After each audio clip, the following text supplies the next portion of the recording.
Shadow Slave. By Guiltythree. Chapter 1203, Battle of the Black Skull, 17. The sky parted, sliced through by a narrow vertical rift. Behind it, the fabric of reality made way for a dark, harrowing abyss of nothingness. Both light and darkness seemed to be twisted and changed near the gate, breaking as they were destroyed. One and the rift dwarfed the entire battlefield, stretching for hundreds and hundreds of meters into the shattered sky.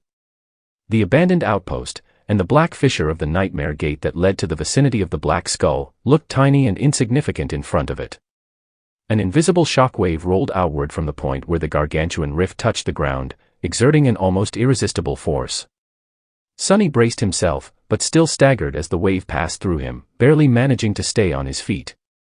His mind was drowned by the deafening, cacophonous howling of the call. It was many times louder, more unbearable, and maddeningly demanding than it had ever been before. Sonny desperately resisted the overwhelming desire to submit. All around them, the awakened warriors screamed as they grabbed their heads and fell to their knees.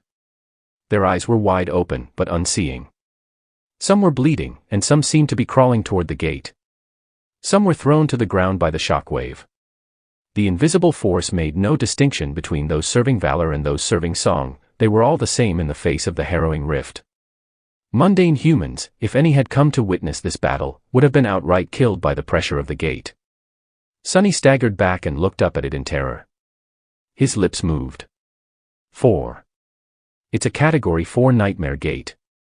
And, just as he said those words, the world shook again, and another rift tore through the sky.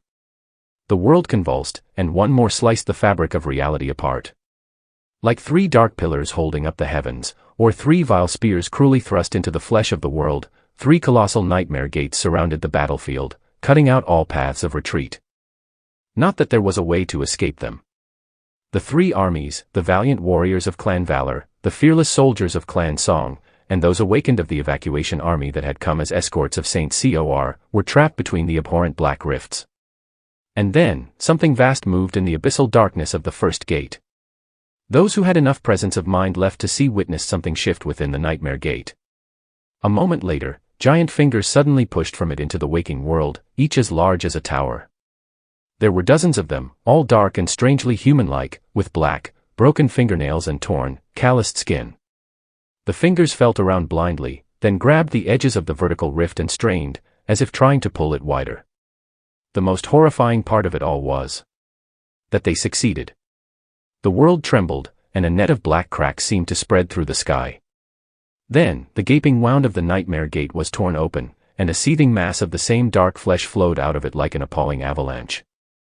The flesh expanded, turning into gargantuan black tentacles, which then shot forward with stunning speed.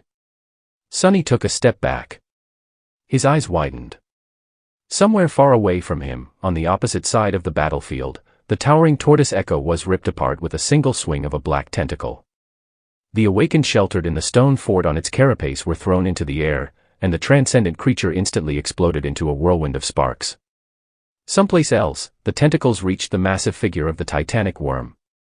The titan rose its repulsive body into the air to meet them. But a moment later, it was torn to shreds, destroyed, and consumed, disappearing without a trace. A scrawny figure jumped onto the back of a black steed, who then raced away. A split second later, the reflection of silent stalker disappeared under the tide of dark flesh, and a faint sound of breaking glass rang quietly. Most shocking of all. Not too far away from the gate, Beastmaster suddenly staggered back from the vague figure outlined in front of her, blood flowing from her mangled face. A moment later, a black tentacle whipped through the empty air with terrible speed, and a fountain of blood suddenly bloomed where the vague figure had stood a moment ago. There was no time to react, and no chance to escape. Pieces of torn flesh became visible as they splattered all around, unrecognizable as parts of a human being. Just like that, Saint Madoc, the Whispering Blade, brother of the King of Swords and an elder of the great Clan Valor, was no more. He was dead. Far away, Sonny and Nephi's watched the world end in stunned silence. It's a great terror? A great titan. Sonny shivered, hypnotized by the terrible sight of a great nightmare creature forcing its way into the waking world. Everything he had known seemed meaningless in front of it. The mere thought of trying to resist felt futile. That was when the darkness within the other two gates moved, as well. He considered his chances of outrunning the tide of corrupted and great abominations that would enter the waking world in mere moments. Even with Nightmare and Shadow's step, the chances were 0. If even the saints were obliterated in seconds, a master like him had no chance at all. Nephi suddenly shuddered, and then grabbed him by the shoulder. Her lips parted. Realm. Escaping into the dream realm. That is the only way. He stared at her with hollow eyes, trying to understand the meaning of these words. What is she on about? Then, with tremendous effort, Sonny forced himself to calm down and regain his composure. He could barely think again. Escaping into the dream realm. That was indeed a chance. No one knew what they would find there, but it could very well be better than being trapped between 3 Category 4 nightmare gates. At least, that way, there was a possibility of survival. Here, there was only death. Or something much worse. The problem was that the process of traveling between worlds was not instantaneous. It took time to open the door between the waking world and the dream realm, and even more time to step through. Would they be fast enough to escape? There is only one way to find out. Staring at the great horror slowly pushing its vast body through the broken abyssal rift, Sonny took a deep breath, and tried to feel his dream realm anchor. Chapter 1204, Battle of the Black Skull, 18. Sonny and Nephi stood side by side as they watched utter devastation being unleashed by creature crawling out of the colossal nightmare gates. The gargantuan black tentacles were still far away, but they were getting closer with every moment. Numerous awakened had already been killed, and more were going to die soon. It was too sudden, too much. There were a lot of things that Sonny needed to comprehend, accept, and think about. The future. Cassie, Effie, and Kai. Jet. But there was no time to think. It was almost impossible, anyway. The call was roaring in his mind, making any kind of thought difficult. All he could do right now was concentrate on his own survival. One thing Sonny did do, however, was dismiss his shadows. They would be of no help against the great being, but losing them to this catastrophe was just too easy. Ruined. It's all ruined. Sonny tried to sense his connection to the dream realm. As a master, he could leave the waking world at will. It took some time to activate the connection, and usually, he would be transported to his anchor citadel in a matter of minutes. That was not going to happen today, of course.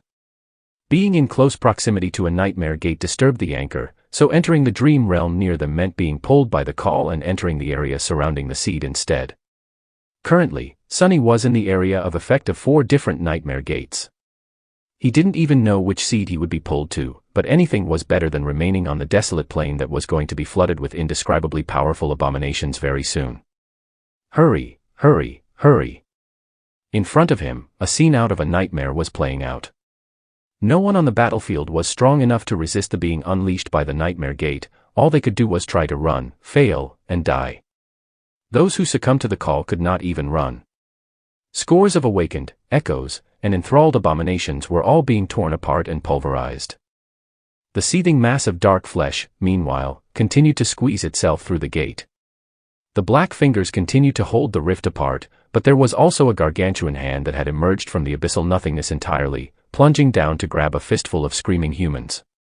I need to succumb to the call, as well. Sonny had spent the last. It was close to 8 months, by now. The last 8 months having his mind almost constantly assaulted by the insidious whispers of the call. Sometimes, they were loud, and sometimes they were quiet enough to seem nearly absent. It had been hard to deal with the maddening pressure at first, but slowly, he developed a sort of resistance to the call. He had learned how to fight it. But now, in a bizarre turn of events, he had to surrender to it. It was a frightening and uncomfortable feeling. The feeling of releasing control. There. He sensed it, his connection to the dream realm.